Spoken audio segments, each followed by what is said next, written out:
You can let me out anywhere, I told the man. Let me out now.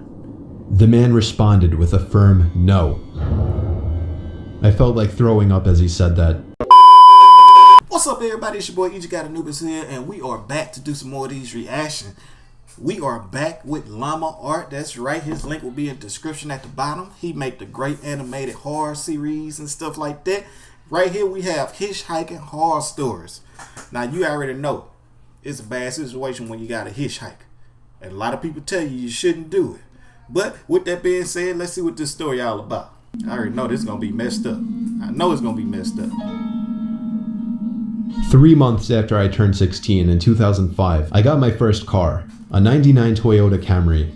Okay. On a warm Saturday night, when my friend Alex invited me over to one of his friend's big parties, I knew I wouldn't be in a condition to drive the Camry home afterward. So we carpooled with Alex's girlfriend, Brianna. We lived in the countryside of Virginia, meaning less big parties. Meaning when there was a big party, it was a huge deal and everyone would go. We lived about 5 to 10 minutes away from this kid's house. I knew where he lived as I was acquainted with him, but not exactly friends. The whole ride there, we took the same 2-lane highway type road through the woods, and this kid's house was actually on this road further down.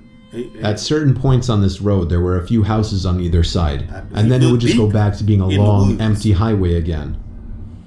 The house was tiny, like a lot of houses around the area, but the party was held outside anyways, since his closest neighbors were relatively far away, and noise wasn't an issue. I'll skip most of the party up until the point that Brianna, who was supposed to be our designated driver, had to suddenly leave for a small family emergency. Alex said it was fine and that we'd find a ride home. What? Well, fast forward another few hours and another few drinks, and I could barely even walk straight. Yeah, they partying too hard. I checked my watch, and it was like 2 in the morning.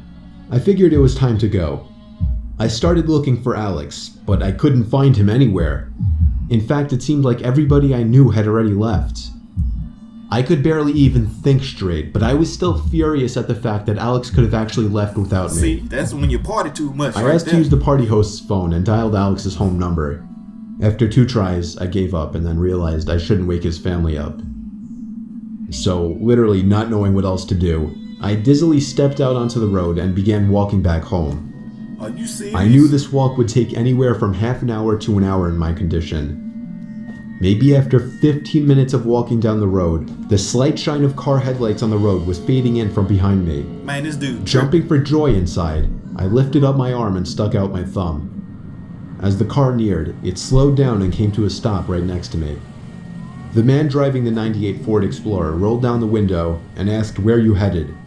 I told him my house was just down the road and beyond a right turn, probably slurring my words beyond comprehension. He chuckled and told me to hop in.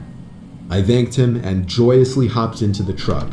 Man, you don't just I was have no call with exhausted, and anybody. I remember completely disregarding things the guy was asking me because I was so close to just passing out.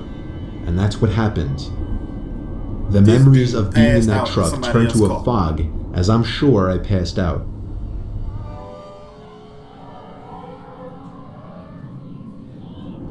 The next thing I remember, I woke up still in the moving truck. The guy looked at me and laughed, but didn't say anything. I looked around and realized the road we were on wasn't familiar. I nervously asked, where are we going? Yeah. He then said, so what were you doing out this late anyway? As the man answered my very straightforward question with another irrelevant question, the sobering reality of the situation hit me. You can let me out anywhere, I told the man. Let me out now. The man responded with a firm no. I felt like throwing up as he said that. No, I really actually felt like I was going to throw up. I started to gag as I felt more and more nauseous by the second. The man took his eyes off the road to look at me, and that's when I thought of the perfect distraction. I turned in his direction as I continued to gag, and he started to kind of lean away and slow down the car. He gonna throw up on him. Thankfully, I drank as much as I did because I finally threw up and made a point of doing it all over the man's lap. The man yelled in frustration and stopped the car, and that's when I took it upon myself to run for my life into the woods and duck behind a few bushes. Where you gonna run to? You don't know where you at. The man came following into the woods with a flashlight, and on 2 separate occasions, he shined the light straight over me without noticing. Eventually, I heard his footsteps walk even further into the woods past me.